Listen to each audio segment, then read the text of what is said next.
On behalf of the Tin Sheds and the University of Sydney, I'd like to welcome you all to today's talk as part of the Actions for Water exhibition. My name's Kate Goodwin. I am on the advisory board of the Tin Sheds Gallery. I'm a adjunct professor at the University of Sydney and an independent curator. And I'm coming to you on the beautiful lands of the Gadigal people of the Eora Nation, which is also the site and location of the Tin Sheds Gallery. And I want to pay my respects to elders past, present and emerging from these lands, but from also the lands across this places that everyone joins us on today, and to acknowledge that these are unceded lands, sovereignty never ceded. Yeah, I think to take the moment to sort of think around the incredible custodianship of First Nations people, particularly of the waters, as we sit here to discuss the wonderful waters and the importance of waters and ecologies in our lives. We have a brilliant speaker with us today, Anna Terrazas, who is the General Manager of the Wetlands Centre in WA. She's a proactive environmentalist and brings over 25 years of expertise, both here, but also in her hometown of Mexico City, where she's been sort of looking at integrated urban water management systems. And her involvement has been from across community organisations. She's been looking at water quality management programs and also has implemented water sensitive urban designs. And she's speaking today about the work she does with the Wetlands Centre, which are really around the Beeliar wetlands. So for those who've seen the exhibition, this is the work that was featured in Jan Martin's work, also me, Swan Lim, and the Underfoot Collective. And we've got artist talks online of a couple of those already if you'd like to hear more about it. But it's I think she's able to bridge this gap between environmental science and activism and the artistic inquiry. And it's a program that underlies, I think, this exhibition, which is being curated by Shamila Wood, who herself is interested in social change, history and ecology. And her work ranges across writing, research, design and communications. And she's going to be here to talk to us, to host a conversation with Anna a little bit later. But I think that this exhibition and the series of talks really embodies Shamila's belief, and I think the collective sense that we have here, that it takes many actors to think around regenerative practices and environmental justice, from traditional owners to scientists, to community members and artists. And I think it's celebrating those kind of multiple intelligences that we need to have to move forward. So without further ado, I'm going to hand over to Anna and look forward to hearing more from you about the wetlands and your expertise. Thank you. Thank you very much, Kate, and thank you, Sharmila, for the invitation to participate. I'm really excited. I mean, it's been my passion, the water, but also Australia and Mexico, and trying to make that connection. It's all about connection and journeys, and it's so my presentation will be about that. Give me 2 seconds while I share. And you see it now? Yep. No, sorry, we can't. No, oopsie. So, what about here? Sure. What about now? Yep, that's better. Yep. Okay. Yep. Okay. Doesn't matter if we test it; it doesn't work at the first time. But we've got sorry, the next we're slide. seeing the speaker notes. Yeah. Whoopsie. So just at the top, display settings. Top right. Top left. Okay. Show about tasks. Display settings. Yeah. So our presenters be on the slide. Yes. There you go. Yep. That. Awesome. Okay. Then I need to move this one here. Okay. Well, Kaya, hola, and hello. I really want to acknowledge the Nyoongar people of the Beeliar that we acknowledge here at the center the continued connection to the land, water, and culture, and we do pay our respect to the elders past, present, and emerging. I always love to show this beautiful artwork from Brett Collard Jr. that did for our Reconciliation Action Plan, because it actually depicts the way he sees the Beeliar wetland, and obviously the beautiful bandicoot at the top. For those not from Australia, it is a mammal, and it's a very cute little animal, which I will show a photo later, but my dad used to call, there are little rats and big rats in Australia. The big ones are the kangaroos. The main objective of my presentation today is actually that you go out with how important the wetlands and the water, but more importantly, the wetlands are for all living things. It's about, as we say, the interconnectedness of the nature of all living things in our earth and the environment, but also the constant movement, not just of the living things, but the water. And it's very important that you find that connection, but we always talk about action and movement and community action, and it's the water is like that. The water is moving, and the community is moving, and people are talking. And I find that while we're still seeing, and I use here Danielle Hormet's work and redraw of until we move from that triangular hierarchy where we put ourselves at the top to a more round, everybody matters, every living thing do depend from water. So let's talk about how we can connect it. It's that change, that actually movement, and that's what I spin it up. So you remember that it's not about us, it's about everybody and everything, animal and plant, that are here. And I will start by going into the difference, and just so you can put into perspective when I start talking about things, because yes, I was born in Mexico City. It's a very, very large city, but in terms of the country, it's 1.9 million square kilometers. Whether the size of Australia, and you can just see it on that big map, is really huge. It's 7.6 million. But it's also the population. So in Mexico, we are 131 million. Here in Australia, it's 26. And we keep complaining here about traffic and how much we are growing. Are we growing too fast? Are we getting so many people from overseas? Yes, I'm one of them. So yes, let's keep bringing them. But it's about the perspective, because 26 million is nothing. It's only the Mexico City population. You know, we have 22 there. So it's about the density and the intensity that we use the resources, all of them, but in this case, and today's talk is about the water, always taking into consideration also the age of that population. And it's probably 30 to 40 years, you say, it's not much different. Believe me, I went this weekend to try to climb the big curry trees down south, and I managed to do it 15 years ago. I couldn't do it this time. I don't know, the fear, the health, I was not as healthy and sporty. So those 10 years will make a difference, but not just in sense of what you can do, but in sense of how, unless that generation has been educated, and here comes the community and the connectivity, you need to educate all generations, not just the youngest. They're already in, they are embedded with the chip of technology, but also the environmental wise. But it's also older generations. So all generations needs to get educated. And that's something we're trying to do here at the Wetlands Centre. As I said, the difference in the cities, Mexico City, 22 million, Perth only 2. And some people will argue why you talk about Perth and not Canberra or Sydney, which are more bigger cities over there. It's because it's where I'm working and where I live and what I know more.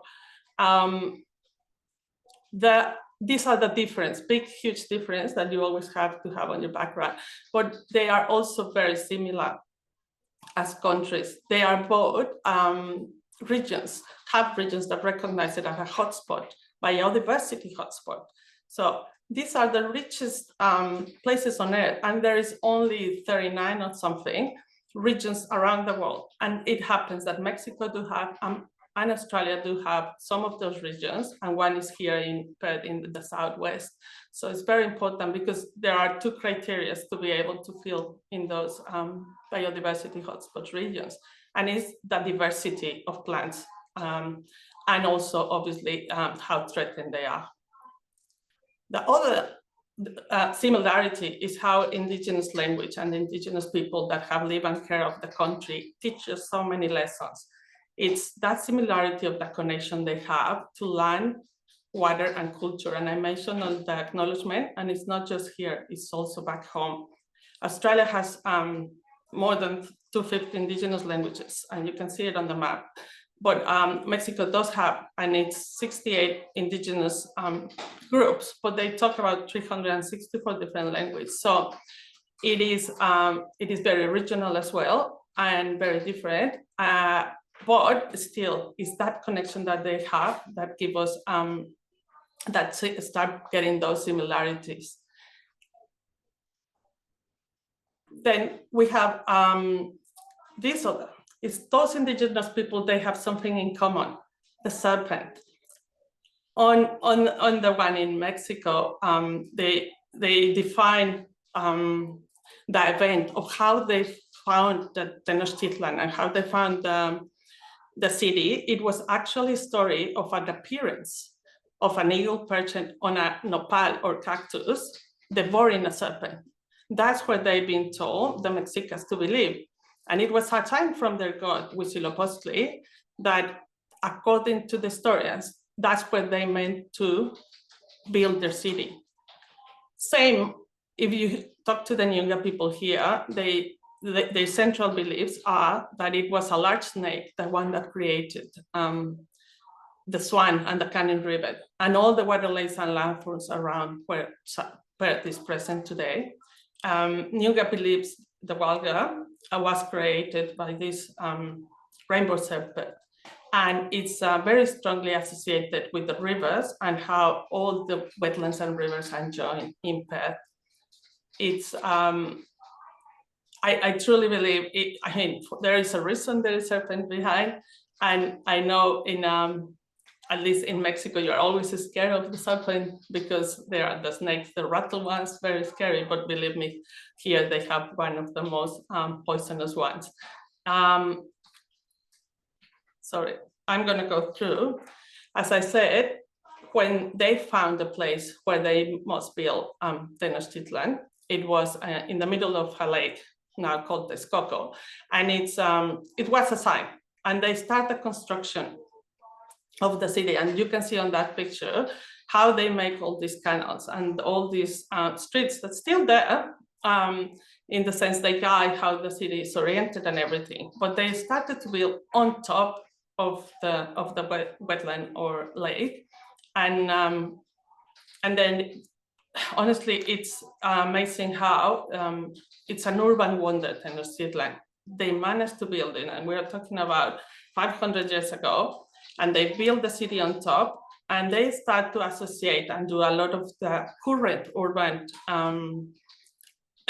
trend, as in having, and I'm pretty sure you all have heard about Xochimilco. They have these ideas of actually starting to have plantations and agriculture on their nearby areas and in between the city. So you have seen the trajineras. It's a very touristic photo from Mexico. Everybody goes to Xochimilco, but and who they live and very popular now is the ajolote or axolotl, and it's this amphibian. And why they are going there? Because it's actually underneath those plantations and those chinampas that they have managed to be conserved and preserved. It's this type of island you can go. It's one, the chinampas is one of the 36 recognized from the Food and Agricultural Organization of the ONU as a heritage, because the way they did it, is very important to conserve, but in particular is the lesson of constructing and planning around the city. It's not taking the water out and agriculture out on the outskirts rural area, it's having it there inside.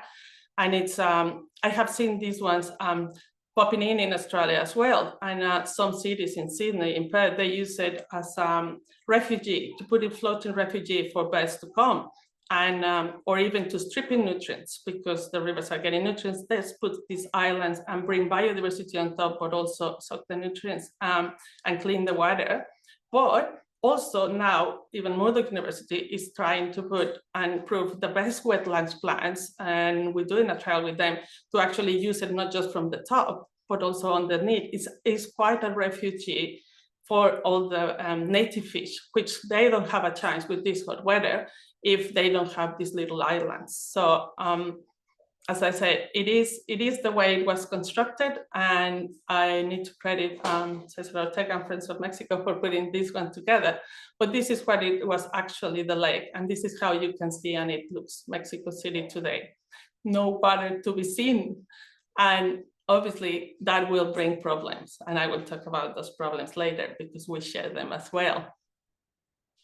So this is what Perth was looking like before. It was a wetland.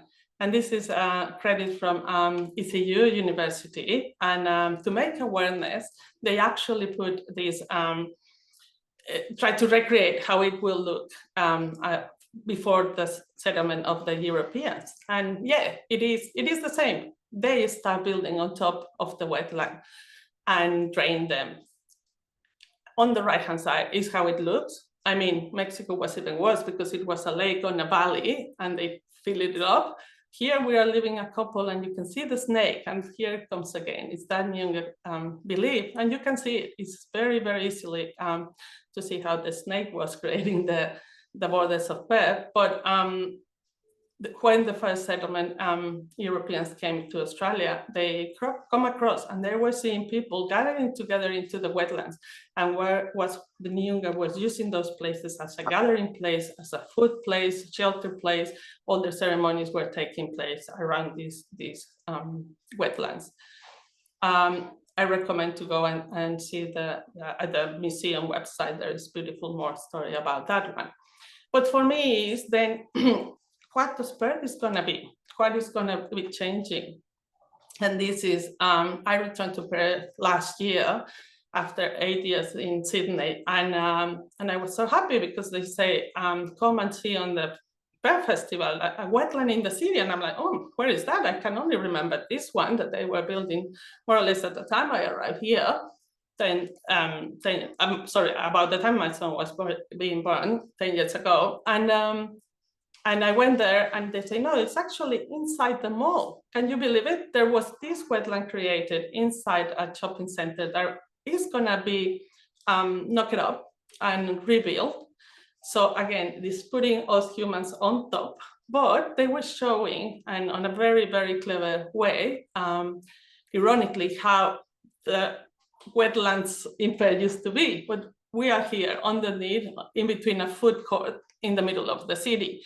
But for me, that was when I came. Then the conference, the Wetland Conference, which is one of the things that we do here at the center every year, we gather all the latest papers and study and people around, in particular WA, but we do bring and receive people from all over Australia and sometimes internationally to come and talk about wetland management.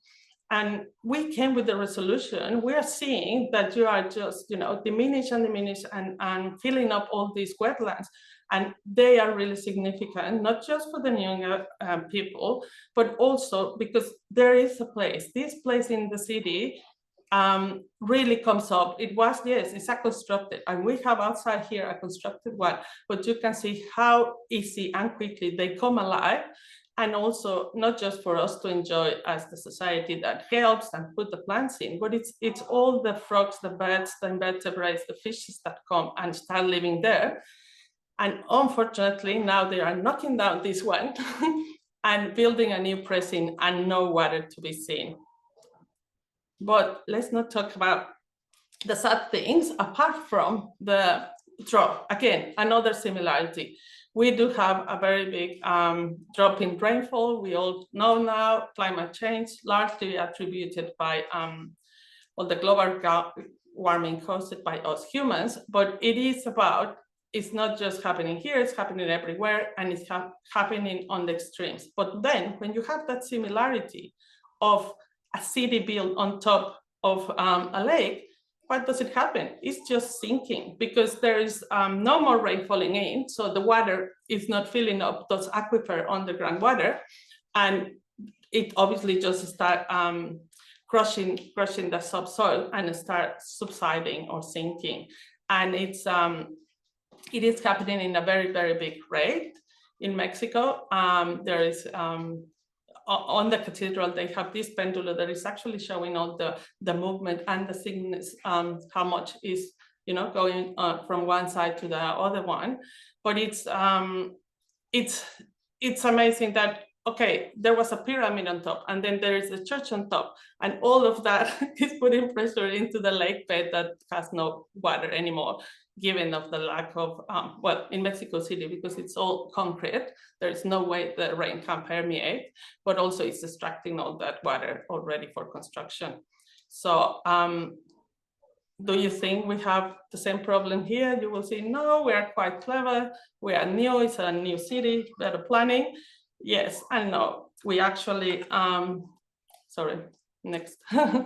We actually in Perth, yeah, when I recently arrived a couple of years later, they actually, Curtin University with a study that shows we were actually sinking already. And yes, on top of that, you have climate change and the sea level rising and how all that erosion comes into place, but it's also what is happening underneath. And people keep forgetting about that groundwater systems that are the ones that give us our wetlands alive, but also to keep the houses where they are. And this map on the right-hand side was released also a couple of years ago that actually shows how, because of sea level, how the city is gonna get inundated. And it's not to scare, and it's been there for a while, but we keep constructed on top and we know it's gonna get flooded. And we know it's gonna get sinking, but it is this pressure of what we should do and what's the push from the community. But always try to connect that it's not alone, it's not on their own. Obviously, it is very important now. Yeah, for those not in Perth, maybe not familiar with this photo, but it was really clear with Amy Things, I think, that put together some of these photos, and it just showed that orangey water that the sprinkles use here in Perth, because they use the groundwater. And we were really, really, I was surprised when we come that almost every single house will have a groundwater bore taken just to put your garden and keep the roses flourishing. But truly, we don't need it. We have native plants that will thrive with just a small amount of water, and we don't need to extract that water from the underground. And why is that? Because climate change, we have more drought, less rainfall. And what's going to happen? What is happening in both countries? That it's start talking and fighting for water, and each of the resources. Just give me a second.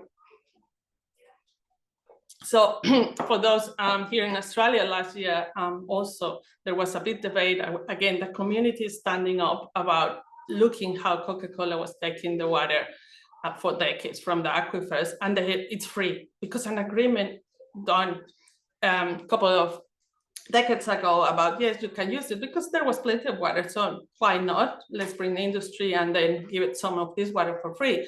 But nowadays, no rain, so the community and the people trying to grow and do a business around that area, they can't because there is no water. So it is start happening everywhere. In Mexico, a little bit harder, but it's the same. There was this treaty in Mexico and the United States about sharing the water on the Rio Bravo. And it was signed, who is going to get what, when, and how much. But it was at the time, there was plenty of rainfall and no global warming. So it is now causing a big problem because obviously Mexico cannot give it out or give it back, the half part of whatever they owe the Americans, because that agriculture and all the state, in particular Chihuahua, where I grew up, it is really like a desert. It's like in the middle of Australia. It's all desert, and agriculture is suffering because there is no water. And what they were relying on that rivers to flow is flowing less, but also they are taking more. and there is no way we can pay. Even if they want, they have the willingness to do it, but the community is saying, we're not giving our water to pay a debt of something you signed 60, 80 years ago when the reality was other. But again, don't take me wrong, they bought, this is what's happening, this is the community, this is people realizing, but it's always, always about the people, and we need to think about the other living things. And this brings me to the way that water sensitive and urban wetlands management should be. And it started again with the CRC, Cooperative Research Centre for Water Sensitive, again, a couple of decades ago, but it's trying to transit from that water supply and only be having water and secure water for drinking, but draining the city. And that's what happened in all the cities around the world. They were draining the water out. They did in Mexico for the lake, so Tenochtitlan can get built. They did it here as well. They drained the city, but it's trying to going back now and getting to that water sensitive, where you really, really consider water as the center of your urban planning. But by that mean, you design around all the needs of water, not just for the humans, but all the other living things around. The living things that live in the wetlands, but also the ones that use the water. Perth did very good job. They are getting there. Obviously, it's been drained, it be sewer, and now we're trying to get into that water sensitive city. This is, again, 6 or 8 years ago. Don't take me wrong, the Department of Water, DVCA, Water Corporation, they are working very hard. And I just put here, they have changed. In my time living here, they have changed completely from not having, or almost not having desalination plants to having quite a lot, to be very, very groundwater dependent to the supply of the water, to actually now only 34%. But in particular, have a look at this rainfall runoff. It's the rain that falls and it's captured through the dams. It's falling, and it's not just because of rainfall. It's also, obviously, it's been less and less all the time. So, but for me, really, it's about all this change only in 20 years, 25 years. I have seen it. Hopefully we keep moving on this direction. Don't rely only on dragging and taking to the water, but we start replenish, reusing at home, at work, everywhere. Remember, this is, and today is about the movement of water, how we take care of water, but also how we connect to water and nature. And I guess that's where the Wetlands Centre and my position out here takes advantage. It's we are here, for those who are not from Perth, it's near Beeliar Lake. It's part of the Beeliar Regional Park, which is a conservation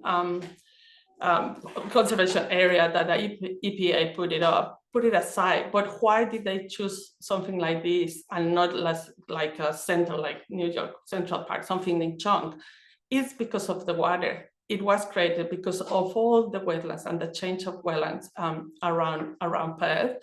It's very hard to manage because the regional park cross 4 different councils or municipalities. So it is very hard, but they did a very good job of actually setting aside that land. It's almost like 8,000 soccer fields. I always think on soccer. But as I said, someone have that vision of seeing there is wetlands we need to protect, and let's protect also the areas surrounding those wetlands. And here at the center, there was a very big group concerned about how they were managing. It's very hard, and how important they are. So we say we are the heart of the Beeliar Regional Park, which is the whole to change of wetlands, because we've been trying to educate and restore the wetlands in Beeliar Lake for more than 30 years. So since 1993, this group started working together, and first volunteering. We still, most of the people and that do the job here are volunteer. It's only 4, now 6 of us part-time. It's about that community organization and community organizing to do the things of chatting about how we can restore and preserve these beautiful places. The mission and the vision is still the same. It's about increasing awareness on the value of the wetlands, and I will talk about that a little bit in a second, but it's to appreciate how we, the community, but also the science and the aesthetics and the social and the historic and the spiritual values came all together. That's us, that's centric, but let's think about those ecological values that the wetland give us. We do, for those who don't know us, we do this through various activities, and it's education programs. At the moment, that's why you probably hear a couple of noises, because we have about 25 kids on the room next door talking about turtles and doing papel mache turtles, just as a part of the education program. We also do wetland care. So we obviously generate at our conservation nursery some of the native plants here around the lake, and then we grow them and then we put it back in. And we use, for both things, we use the community and the volunteers to actually help us and learn on the way.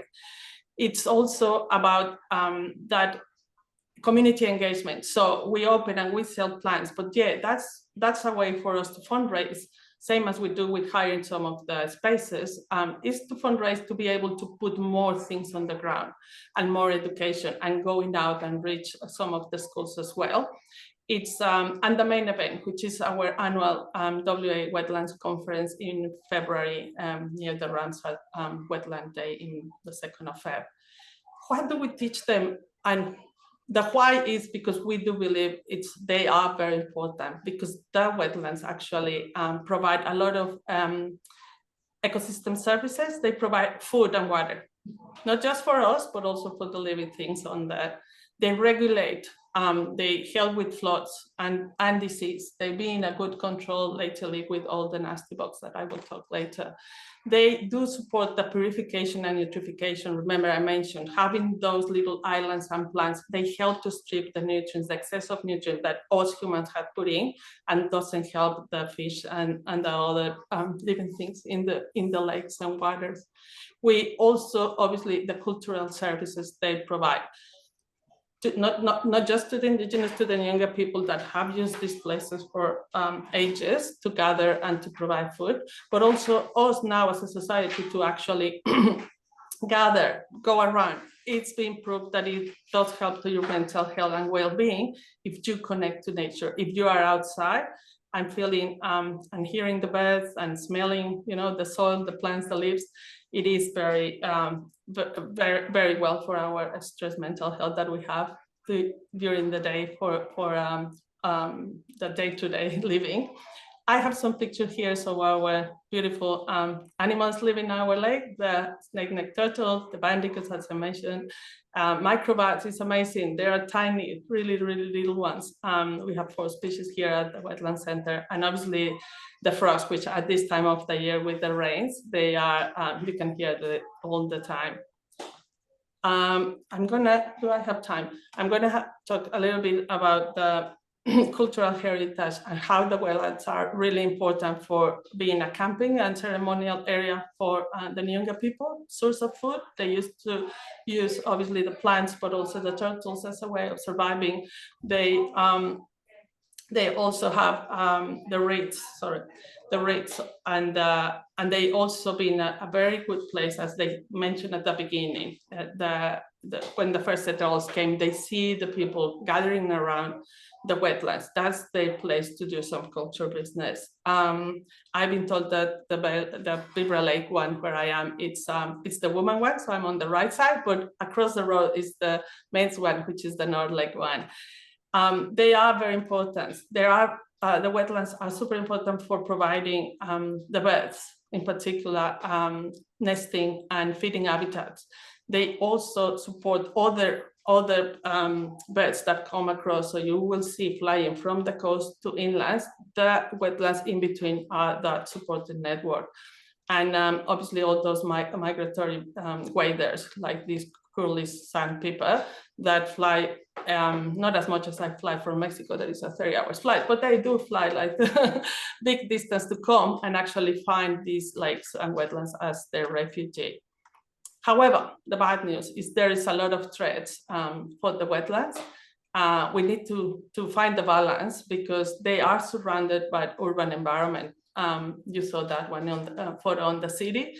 We are surrounding the wetlands, and that makes them quite polluted because the stormwater enters the wetlands through the networks, and they actually get all the rubbish and oils, but lately all the microplastics, we know they are going through there, and also all the nutrients that come from, and the oil and heavy metals that come from our cars. So it's it is very, very hard at the moment as well with feral animals. So I did talk about all living things, but we forgot to talk about those animals that shouldn't be here, that some brought in, and there are weeds and there are pests, weeds if there are plants, pests if there are animals, and they are being very diminishing for the wetland.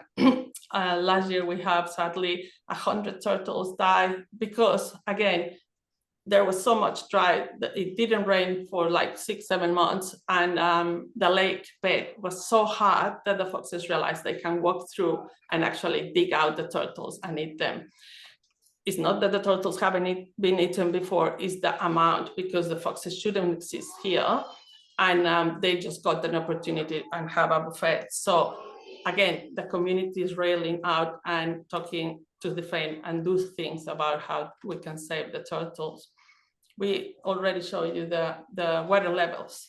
Remember, it is groundwater fed. So if it doesn't rain, the aquifers don't replenish, the water doesn't go up, that lake keeps dry for longer, which is okay. The wetlands can be dry at times, but it's about how long can they support to actually be without water. And it's the aesthetics, it changed completely. And it is lovely to see it dry, but when it is too dry for too long, it's not good. Because it actually brings all the other animals and other pests that attack our trees. When I came to Australia, there was the dieback, which was more of a fungus thing happening on the roots of the tree. So it was a big thing, how it's impossible to detect it with the bare eye. So how do you clean for that? You need to clean all your tires, your shoes every time you go to the bush.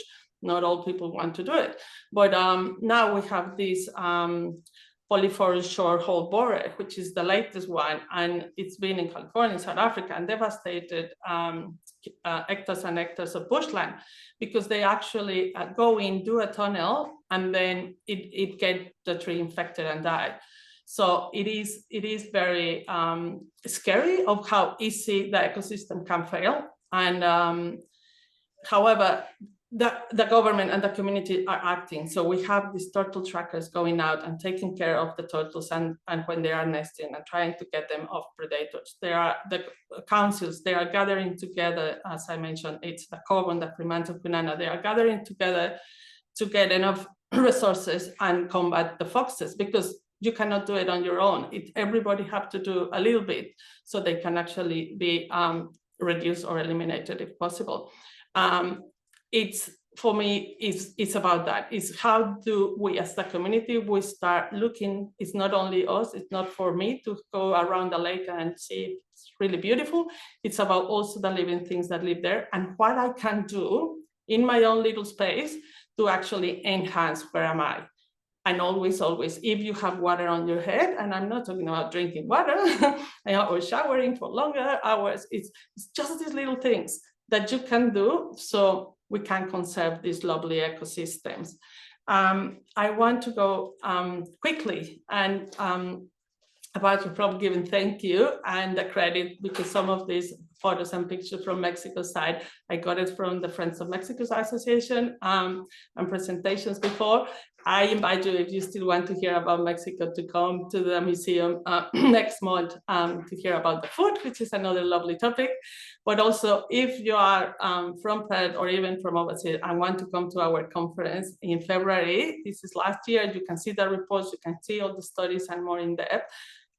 in that, but it's happening in Feb next year. It's a very good time to start looking for flights and everything to come, or even right in your bag all the way.